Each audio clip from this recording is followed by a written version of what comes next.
Salve os irmãos, com a santa e gloriosa paz do Senhor Jesus Cristo. Para mim é um prazer estar com os irmãos. Nesta oportunidade, eu quero trazer aqui uma série de mensagens, iniciando por essa, de número 1, acerca da escatologia. O que é escatologia? Escatologia é o estudo das últimas coisas. Scatos, mais logia, escatos últimas, logia estudo das últimas coisas. Scatos é uma palavra de origem grega e logia é estudo, escatologia, estudo das últimas coisas. É uma matéria da teologia sistemática que estuda sistematicamente as últimas coisas. Nesta oportunidade, eu peço que os irmãos abram as vossas Bíblias em 2 Tessalonicenses, capítulo de número 2. Vamos ler do versículo 1 ao 12. Na verdade, eu estarei comentando versículo por versículo. Esta aula ficará gravada tanto para o meu Facebook, quanto para o meu Instagram, quanto também para o meu canal no YouTube. No meu YouTube e no Instagram está Rodrigo Timóteo Oficial. Se inscreva, curta o vídeo, tem diversas mensagens no YouTube, como também algumas no Instagram e no Facebook. No Facebook é Rodrigo Timóteo. Nesta feita eu irei agora comentar com os irmãos acerca da escatologia e vamos aprender da parte do Senhor, porque Deus ele tem a revelar para aqueles que buscam o Senhor. Aquele que busca, diz a Bíblia em Lucas capítulo de número 11, aquele que busca, acha. Então, nesta oportunidade, vamos buscar conhecimento do alto. Peço que o Espírito Santo me use nessa série de mensagens, que irei comentar alguns capítulos escatológicos na Bíblia, uma matéria a qual eu tenho buscado e me preparado, me especializado para aprender e também para transmitir a noiva do Cordeiro a todos os interessados neste tema. Capítulo de número 2, carta, epístola de Paulo à igreja de Tessalonicenses. Versículo de número 1. Irmãos, no que diz respeito à vinda de nosso Senhor Jesus Cristo e a nossa reunião com Ele, nós vos exortamos a que não vos demovais da vossa mente com facilidade, nem vos perturbeis, quer por espírito, quer por palavra, quer por epístola, como se procedesse de nós, supondo tenha chegado o dia do Senhor. Nesses 2 primeiros versículos, Paulo, diante do que ele fica sabendo da igreja de Tessalônica, por intermédio dos discípulos que ele deixara na igreja de Tessalônica, porque ele cuidava de diversas igrejas, ele veio sabendo que esta igreja é uma igreja que gosta de escatologia, é uma igreja que gosta da manifestação de Cristo, é uma igreja que espera Cristo, que mantém viva a bendita esperança. E nessa igreja havia muitas pessoas que já esperavam Cristo naqueles dias.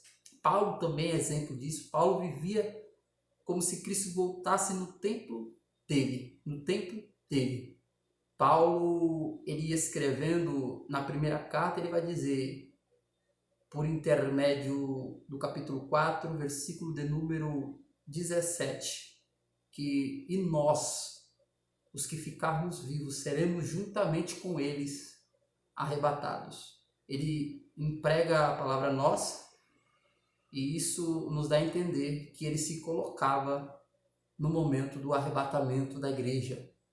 Paulo ele esperava, e a igreja de Tessalônica, da mesma forma, era uma igreja que esperava Cristo naquela época.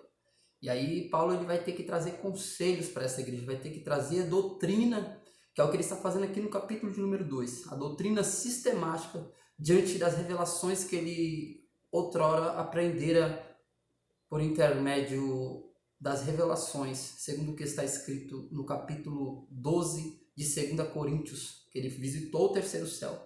E de lá ele recebeu revelações. Fora isso, ele era um estudioso da palavra. Ele era fariseu, ele estudava a palavra. O fariseu não era como o saduceu, que não cria na ressurreição. Então Paulo, ele cria na ressurreição. Era um homem estudado, letrado e que recebera a revelação, aleluias, do terceiro céu quando ele foi. E a Bíblia diz também em Gálatas capítulo de número 1 que ele recebeu a revelação por intermédio de Jesus Cristo quando foi visitado lá em Atos capítulo de número 9. Então Paulo, ele tinha essa doutrina que ele recebeu do Senhor. Ele diz em 1 Coríntios capítulo de número 11, o que eu recebi do Senhor, isso vos dei. O que eu recebi do Senhor. Então ele recebeu direto de Cristo essa doutrina. Além de ele dar conselhos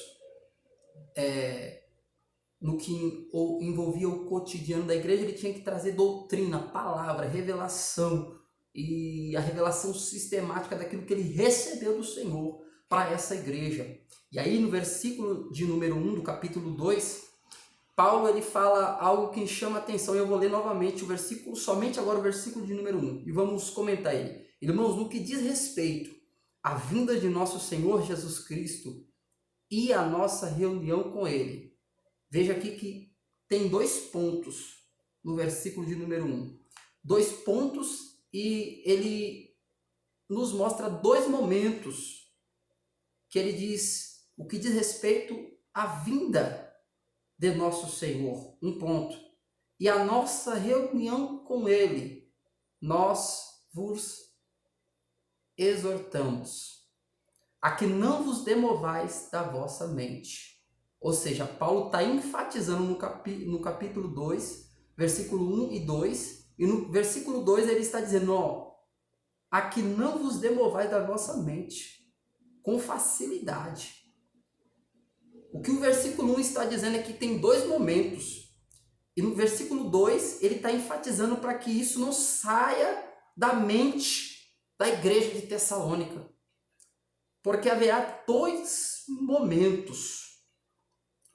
Existirá um momento da vinda literal, que se inicia o dia do Senhor, e eu vou falar mais profundamente desse tema, se Deus assim permitir, no próximo vídeo, sobre o dia do Senhor, a vinda do Senhor. É o dia literal, onde ele vem, aonde ele vai ser visto. Jesus falou em Mateus 24, se não me falha a memória, versículo 31, que verão sinal do Filho do Homem, é a vinda dele, ele vindo nas nuvens com poder e grande glória. E eu vou falar sistematicamente, mais aprofundadamente, com os textos. Amém? Aqui a escatologia é bíblica. Eu vou colocar nos temas escatologia bíblica.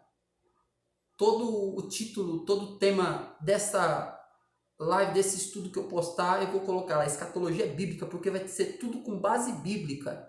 Se prepare para receber do Senhor algo sólido, algo firme na palavra do Senhor. Então Paulo, ele está dizendo aqui para essa igreja, enfatizando que há 2 momentos. Primeiro eu falei da vinda, que é a vinda de Jesus, que ele vai vir e todo olho o verá, que é o dia do Senhor, onde todo olho o verá, segundo o que está em Apocalipse, capítulo de número 1, aonde João está narrando que todo olho o verá, até mesmo os que transpassaram. E essa vinda, ela se dará no final de um período de 7 anos, que é a última semana das 70 semanas de Daniel. É ali o período final da grande tribulação, aonde Jesus Cristo se manifestará, aonde ele cumprirá sua promessa de que ele disse há 2000 anos atrás, quando ele pisou aqui na terra. Ele disse que ele iria preparar morada, ele iria preparar lugar, e ele voltaria outra vez. Então é uma promessa que ele vai cumprir. Ele prometeu nas Sagradas Escrituras tanto no Pentateuco como nos profetas, que o Espírito Santo, usando a boca de homens no Antigo Testamento, ele prometeu que viria. E ele veio, o Messias veio, ele já veio, o Messias verdadeiro, que é Jesus. E agora ele prometeu mais uma vez que ele voltaria, é o que chamamos de segunda vinda. Essa vinda é visível e todo olho verá. Quando ele voltar nessa vez, será no final da grande tribulação. Você tem que gravar isso. É um período de 7 anos. Só que a vinda visível de Cristo nas nuvens, com grande poder, com grande glória, se dará no final, num tempo da grande tribulação. No período final dos últimos 3 anos e meio. São 7 anos. Você já deve ter ouvido falar, isso é uma verdade, que 3 anos e meio dentro desse período de 7 anos, os 3 anos e meio primeiros será um período de falsa paz, aparente paz, aonde quem provocará isso é um personagem que iremos falar dele nesse capítulo 2 de 2 Tessalonicenses. Então, no último período, 3 anos e meio finais, num período próximo a acabar esses 7 anos, Jesus ele virá, essa é a segunda vinda, e isso ele prometeu e certamente ele cumprirá. Então Paulo ele falou desse primeiro ponto, só que ele vai falar outro ponto, a nossa reunião com ele. Isso se dará na ocasião do arrebatamento. Paulo usa aqui a palavra reunião, ou seja, o que ele disse em 1 Tessalonicenses capítulo de número 4, ele vai dizer que os que morreram em Cristo ressuscitarão primeiro. E depois nós. Você lembra do que eu disse? Que ele se colocava na ocasião do arrebatamento. E depois nós, os que estivermos vivos. Ele pensava que no tempo dele, ele ia ser arrebatado. O arrebatamento é eminente. A gente não sabe o dia nem a hora. Estou aqui enquanto estou lecionando essa aula para você. Eu estou esperando Cristo voltar a qualquer momento. Eu não posso dizer que é 1 hora, daqui a 1 hora. Mas ele pode vir, eu tenho que estar preparado. Paulo estava preparado para o arrebatamento iminente. Então, eu quero ler com você carta de Paulo a Tessalonicenses, capítulo de número 4, versículo de número 16 e 17. Porquanto o Senhor mesmo, dada a sua palavra de ordem, ouvida a voz do arcanjo e ressoada a trombeta de Deus, descerá dos céus. Ele descerá dos céus. E os mortos em Cristo ressuscitarão primeiro. Depois nós, os vivos, os que ficarmos, seremos arrebatados juntamente com eles. Eles quem? Versículo de número 16. Os que ressuscitaram em Cristo. E depois nós seremos arrebatados juntamente com eles, os que ressuscitaram em Cristo. Haverá uma reunião. É sobre isso que Paulo está falando no capítulo 2. A nossa reunião com ele. Nós se reuniremos nesta ocasião, nessa primeira reunião. Mas nesta oportunidade, olha o que Paulo vai dizer, na onde será essa reunião. Que eu falei para você que são 2 pontos do capítulo 2 de 2 Tessalonicenses. É a vinda do Senhor e a nossa reunião com ele. Então não são pontos iguais, são 2 pontos diferentes relacionados a 2 momentos, a 2 fases da escatologia, 2 fases que são fundamentais e que você deve aprender e saber. Jesus Cristo, ele vai arrebatar a sua igreja antes da sua vinda literal. Antes de ele pisar nessa terra, ele vai arrebatar a sua igreja num período onde ela será arrebatada. Um período que nesta live você vai aprender que a igreja não passará pela grande tribulação. Vou falar algo superficial sobre isso mais para frente. Algo superficial, porque tem mais aprofundamento sobre isso. Claro que vai ser algo forte, porque a palavra de Deus ela não é superficial. Me perdoe o dizer do professor. Então Paulo está dizendo assim, ó, juntamente com eles entre as nuvens ao encontro do Senhor nos ares, e assim estaremos para sempre com o Senhor. Então nós encontraremos com Cristo nos ares, porque ele falou que ia preparar lugar para a gente. E ele disse em João capítulo 14, para que onde eu esteja, estejais vós também. Ele vai nos arrebatar e se encontraremos com ele nos ares. E aonde ele estiver, quem estiver em Cristo, seja os que morreram ou os que estão vivos, ressuscitarão, serão transformados. Carne e sangue não herdam o reino de Deus.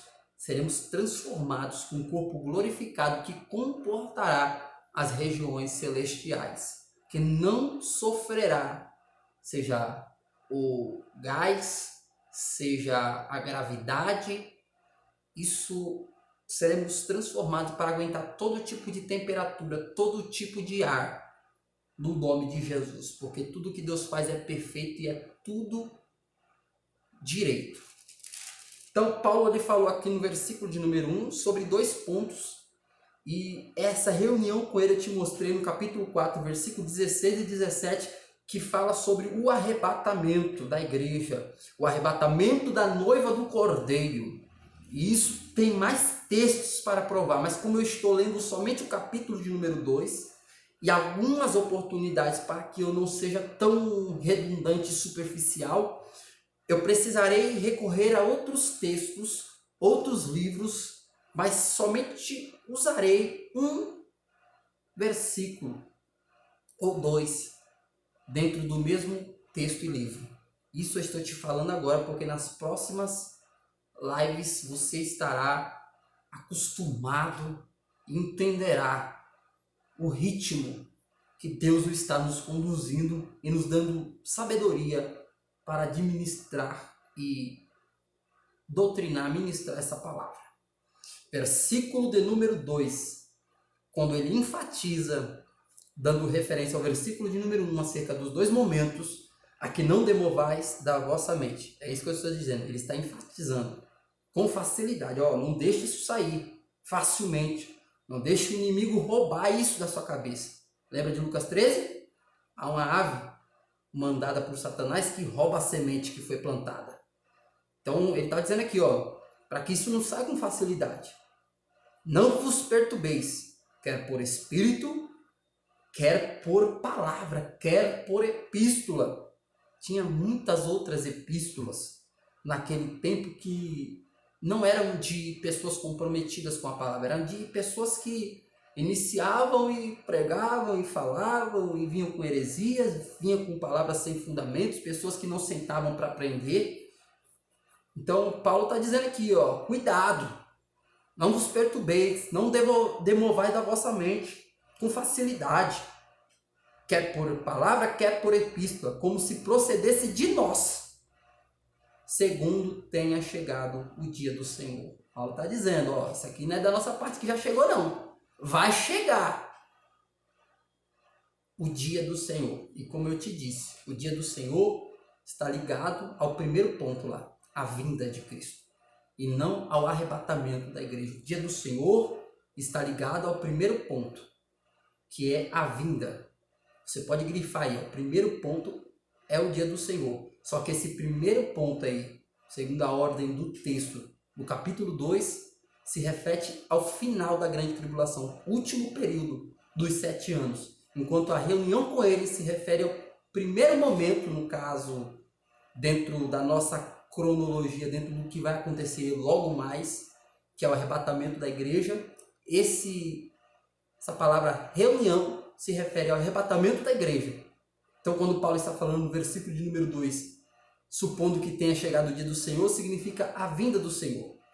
Aí ele vai dizer no versículo 3, ninguém de modo nenhum vos engane. Ele está enfatizando de novo, porque isso não acontecerá sem que primeiro venha a apostasia e seja revelado o homem da iniquidade, o filho da perdição.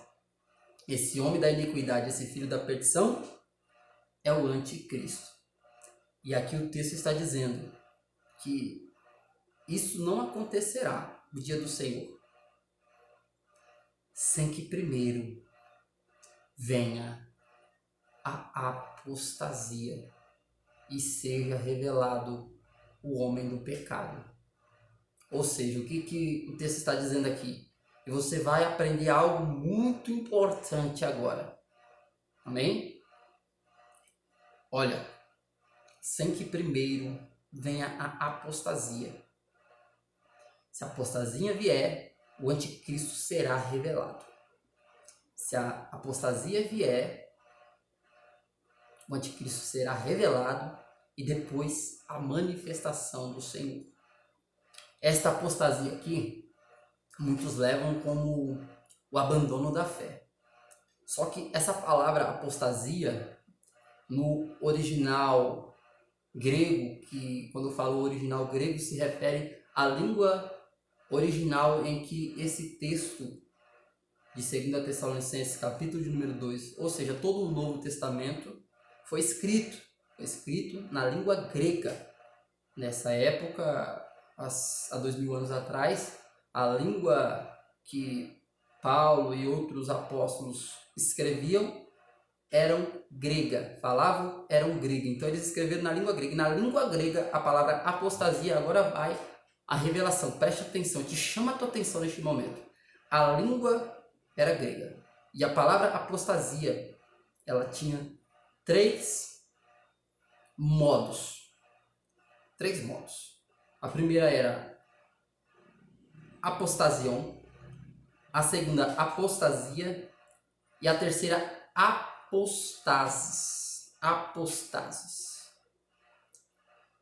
Apostasia, abandono da fé. Apostasion, divórcio. Eu vou largar. Tem quase o mesmo sentido da apostasia. Só que a apostasia é abandono da fé. Enquanto a apostasion é divórcio. Você vai divorciar do seu relacionamento, da pessoa com a qual você vive, ou você vai se divorciar da sua fé. Então tem quase o mesmo sentido. Só que apostases, aí entra. É a palavra que está escrita no original grego. Se você tem uma Bíblia e você sabe transliterar, e você tem um bom dicionário, se você tem um dicionário aí da CPAD, da Casa Publicadora, você pode observar lá sobre essa palavra apostasia. Você vai ver que ela tem 3 modos. E apostases quer dizer tirada ou retirada. E o que eu quero trazer com isso? É que no original grego está escrito apostases, que quer dizer retirada. E essa retirada é o arrebatamento da igreja. Qual é a prova que você tem visto, Rodrigo, na Bíblia, que essa palavra apostasia não está ligada ao abandono da fé, mas você está falando que é retirada ou tirada? Você vai ver no próprio texto. Olha o que Paulo fala nos versículos seguintes. Vai vir um arrebatamento, que é a tirada, essa palavra apostasia, e aí o homem da iniquidade se apresentará, que é o que a gente já aprendeu em outros textos. Quem estuda escatologia sabe do que eu estou falando. Que a igreja será arrebatada, que a igreja não viu o anticristo, né? E esse texto aqui próprio também é o que mais prova, na verdade, só que lá na frente. E esse texto aqui que não estava revelado dentro das traduções João Ferreira de Almeida, KJA, que é a King James, né, a NVI, a Nova Versão Internacional, não estava revelado isso. E é preciso quem estuda os originais para trazer à luz os estudiosos. É por isso que é bom estudar a palavra do Senhor, para trazer confirmações. E essa palavra apostasia aqui quer dizer retirada. Então, sem que primeiro venha a retirada. E aí vai ser revelado o homem da iniquidade. Qual é a prova disso? Vamos ler o versículo de número 6. E agora sabeis o que o detém, para que ele seja revelado somente em ocasião própria. Aqui está falando do anticristo, que vai ser revelado. E há algo que o detém. Versículo de número 6. Vou ler novamente. E agora, sabeis o que o detém, para que ele seja revelado somente em ocasião própria. Com efeito, versículo 7. Com efeito, o mistério da iniquidade já opera. Já opera. O espírito do anticristo já opera. 1 de João capítulo 3, 1 de João capítulo 4. espíritos do anticristo já operam. E aguarda somente que seja afastado, novamente, aquele que o detém. Quem detém o anticristo de aparecer? Ele está detido. Só que ele não detém. Ora, se eu te mostrei no capítulo de número 2, versículo 3, que a apostasia ali quer dizer arrebatamento, e que ele vai aparecer depois que vir essa apostase, retirada, que significa retirada a palavra apostase. Então, arrebatamento, retirada. Retirada de quem? Da igreja. Retirada, o noivo, né, vai chamar a igreja, vai retirar ela da terra, o rapto da igreja da terra. Então, ele vai aparecer quando houver a retirada, e vai ser revelado o homem da iniquidade. E aqui o 6 do 7 está dizendo que há algo que o detém. E aguarda que somente seja afastado aquele que agora o detém. Então será de fato revelado de novo a quem o Senhor, vai ser de fato revelado o iníquo, a quem o Senhor Jesus matará com o sopro da sua boca. Esse aqui, a quem o Senhor matará com o sopro da sua boca, é no final da grande tribulação, é na sua vinda, que eu disse que todo olho verá. Então eu estou te mostrando aqui que o anticristo só se revela quando a igreja for retirada. Apostase, retirada. Apostase. Dei a referência para você. Vai no dicionário do grego, procura lá sobre apostases, apostasion e apostasia. Apostasia é o abandono da fé, apostasion é divórcio e apostases é tirada ou retirada. Se você ler aqui no versículo 3 como tirada ou retirada, você vai entender o capítulo de número 2 e vai entender que para o anticristo aparecer, para ele ser revelado conforme o versículo 3 e o versículo de número 8, ó 8, então será de fato revelado o iníquo. Por que ele vai ser revelado? Versículo 7, vamos botar, com efeito o mistério da iniquidade já opera, aguarda somente que seja afastado aquele que agora o detém, ou seja, a gente é a pedra no sapato que detém o anticristo. A igreja está pregando. O príncipe desse século está aí. O mundo jaz do maligno, né? O anticristo. Muitos têm entrado, só que a igreja é a pedra no sapato do mistério da iniquidade. A igreja está lutando contra. A igreja é um amor, né? Aumentou-se a iniquidade, mas não foi de todos. Foi de muitos. Muitos não são todos. Então, tem alguém que ama ainda e que luta contra a iniquidade. E quem é que agora somente seja afastado? Aquele que o detém. Quem é que o detém, esse mistério? Quem é que detém o anticristo? A igreja. A igreja tem o Espírito Santo. E a igreja marcha com o Espírito Santo. O Espírito e a noiva dizem vem, Apocalipse 22 diz. Então, está unido. A igreja é templo do Espírito Santo, 2 Coríntios diz. 1 Coríntios capítulo 3 diz. Então, a igreja é templo do Espírito Santo. E a igreja ela é usada para impedir esse mistério da iniquidade. E a gente está... Mas quando a igreja for retirada, capítulo de número 7, aliás, versículo de número 7, versículo de número 3. Apostasion, apostases, apostasia. Na verdade aqui é apostases, que quer dizer retirada. Vai ser afastada, tirada da terra. Por quê? Porque a igreja vai para os ares. Arrebatamento da igreja. E aí mostra. Ora, o aparecimento do iníquo, versículo 9, é segundo a eficácia de Satanás, com todo o poder e sinais e prodígios da mentira. Porque o dragão vai dar poder para o anticristo. O dragão vai dar poder para o anticristo. A Bíblia diz em Apocalipse 13 que ele vai ser ferido de uma chaga mortal. Vai ser ferido. A Bíblia diz que uma das suas cabeças foi ferida de morte. Estou dando outro texto aqui. Daniel capítulo de número 7. Uma das suas cabeças foi ferida de morte. E